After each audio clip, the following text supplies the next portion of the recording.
¿Qué haces, Pita? Ya habíamos resumido Superman 1. Te debía las otras. Sí, las de Christopher Reeve. El tío de Keanu. ¿No? Sentate, que hoy en Histórico, una vuelta por los mejores tiempos. Superman 2. Esta famosa secuela fue estrenada en 1980 y fue dirigida por Richard Lester. ¿Cómo Lester? La dirigió Richard Donner, vieja. Bueno, en parte sí, en parte no. Explícate mejor, Pita. En 1977 se decidió filmar simultáneamente Superman 1 y Superman 2. Sí, se usaba mucho esa chantada de grabar de un saque y después hacer dos películas, pagando el reparto al precio de una, me imagino. Todo iba bien hasta que dejó de ir bien, y con la primera película terminada y el 75% de la segunda, se paró la filmación. Claro, ahora sí, ahí rajan a Donner y entra Lester. Bien el técnico ahí con el cambio. Y para ser acreditado oficialmente como el director, Lester volvió a filmar la mayor parte de la película, dándole su estilo propio, un poco más humorístico. Un gachicho. Pita, déjame hacer mención honorífica a John Williams. Yo no sé si laburó en la 2, pero quedó muy identificado con Superman. Esa música épica. A propósito, ¿vos sabías que John Williams tuvo 52 nominaciones al Oscar? ¿Sabe cuánta ganó de las 52? 5, papá. Pero qué 5, Tiburón, Star Wars, Superman y las otras no me acuerdo. La película comienza con Superman salvando a Luisa Lane en Francia, donde unos terroristas pusieron una bomba en uno de los ascensores de la Torre Eiffel. ¿Cómo le gusta mostrar monumentos, En la 1 aparece la Estatua de la Libertad y en la 3 va a aparecer la Torre de Pisa. Cuando era chico pensaba que la Torre de Pisa estaba hecha de pizza. No, es algo lógico. Superman, que es capaz de dar 100 vueltas a la Tierra en 2 segundos, se toma todo su tiempo para volar a Francia. Llega justito para salvar a Luisa y arroja el ascensor al espacio, con tanta sal que provoca que se rompa la zona fantasma donde estaban prisioneros los villanos de Krypton, liderados por el General Zod. ¡Qué puntería, Mirá que es grande el cosmos, Soy Carl Sagan. Bienvenido a Esto es Cosmos. Esta es una de las tantas escenas clave donde difieren las versiones de ambos directores. En el corte de Richard Donner, lo que los libera de la zona fantasma es el misil que lanza Lex Luthor en Superman 1. Y tiene mucho más sentido que lo del ascensor en París. Lex Luthor, con la ayuda de su secuaz Otis, se fuga de la cárcel y junto a la señorita Tessmacher llegan a la Fortaleza de la Soledad, donde obtiene datos sobre los 3 villanos de Krypton. Mientras tanto, Luisa y Clark son enviados a las cataratas del Niágara. Estos viajan más que Marley. Pita. Podrían haberlo hecho en las cataratas del Iguazú. Hubiera sido más pintoresco. Y al cambio del dólar, más barato. En un momento, Clark se quita los lentes y Luisa esboza una leve sospecha. Al fin parece verle cara conocida. El por qué nadie se da cuenta de su identidad solo por unos simples lentes es uno de los grandes misterios sobre este personaje. Mira, en los cómics se dieron 1000 explicaciones para esto. Desde que tiene ciertas capacidades psíquicas hasta que sus anteojos poseen un rayo hipnotizante. Yo creo que en la década del 30, cuando apareció el personaje, la gente no cuestionaba tanto las cosas y simplemente le pusieron unos anteojos. Un niño se pone a pavear en las barandas de un mirador y cae a las cataratas. Superman entra en acción y con un croma no demasiado bien logrado, lo rescata. Ahí por fin se le prendieron las luces a Luisa y se aviva que cada vez que el hombre de acero aparece, Clark se esfuma. ¿Qué hacía Superman también en Canadá? Demasiada coincidencia. ¡Avivate, nena! Así que trata de hacerlo deschavarse tirándose ella de las cataratas, pero Superman muy astutamente la rescata sin descubrirse. No es ningún dolor, Pero acto seguido, en la habitación del hotel, se tropieza y cae en una chimenea sin quemarse, y ahí le revela su secreto. Es un dolor.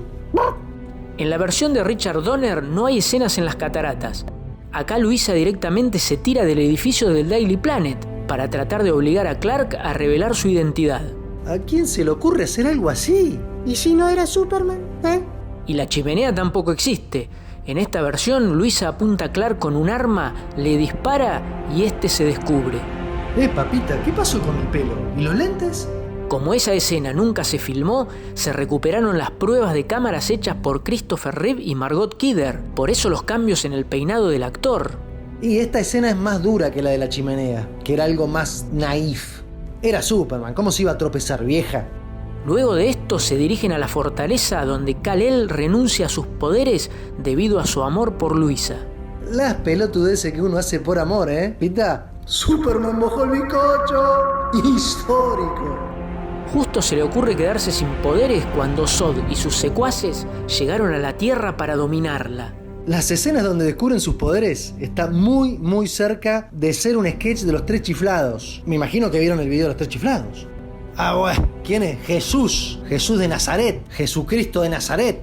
Estos villanos se alían con Lex Luthor para jorobar a Superman y al resto de la humanidad.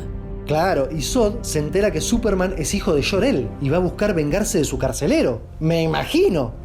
Al darse cuenta que se la mandó y después de haber sufrido algunas humillaciones públicas, Superman regresa a la fortaleza donde sin demasiadas explicaciones y con otro cristal verde brillante recupera sus poderes. Al principio la madre, la de Krypton, le había dicho que era irreversible. Bah, che, ¿y el padre no apareció? ¿Qué pasó? Marlon Brando no aparece en la versión de Lester porque le inició un juicio a los productores reclamando más ingresos. Había cobrado $3,5 palos de dólares y un exorbitante 12% de las ganancias del film por menos de 10 minutos de presencia en la pantalla. Sí, encima ni los guiones estudiaba. Leía un machete atrás de la cámara. Un divo, Marlon. En la versión de Donner, ya con el actor finado, pudieron incluir escenas que ya habían sido grabadas. Superman vuelve a Metrópolis, donde lucha con Zod y sus secuaces, en escenas un poco ridículas, con pelucas que se vuelan o helados de crema que caen en la cara de los transeúntes. En el corte de Donner, las escenas de pelea son bastante más destructivas, por lo que vi, similares a las nuevas de Zack Snyder, salvando las enormes distancias en efectos especiales. Desde ya, Pita. Tras fingirse derrotado, los lleva al Polo Norte, donde con mucho ingenio los hace caer en una trampa y usa la tecnología kryptoniana para sacarle los poderes a ellos y vencerlos. Yo creo que Larry, Curly y Moe eran más serios. Gente, no olviden de suscribirse y darle clic a la campanita, like al video y comenten la versión de cuál director les gustó más. Pita, permitime esto. Voy a inaugurar el datazo histórico. ¿Te va? Escuchá, después de Superman 2, ¿sabés cuál vino? Superman 3. ¡Vieja! Pita, pasala! Al final, Superman vuelve a encarcelar a Luthor y borra la memoria de Lois Lane mediante un beso para que no recuerde la identidad de Clark Kent. ¿Pero qué clase de poder es ese, vieja? ¿Es Superman o el príncipe de Blancanieves? En el corte de Donner no fue mucho mejor, ya que para que Luisa lo olvide, se repite la escena de hacer retroceder el tiempo volando alrededor de la Tierra. Ya lo habíamos dicho antes, una fantasmada. En la última escena, Clark vuelve al café para vengarse del matón que lo había humillado y le da su merecido. Pita, si retrocedió el tiempo para que Luisa no lo recuerde, ese suceso de la paliza, en teoría, no pasó nunca. Pensalo, Pita.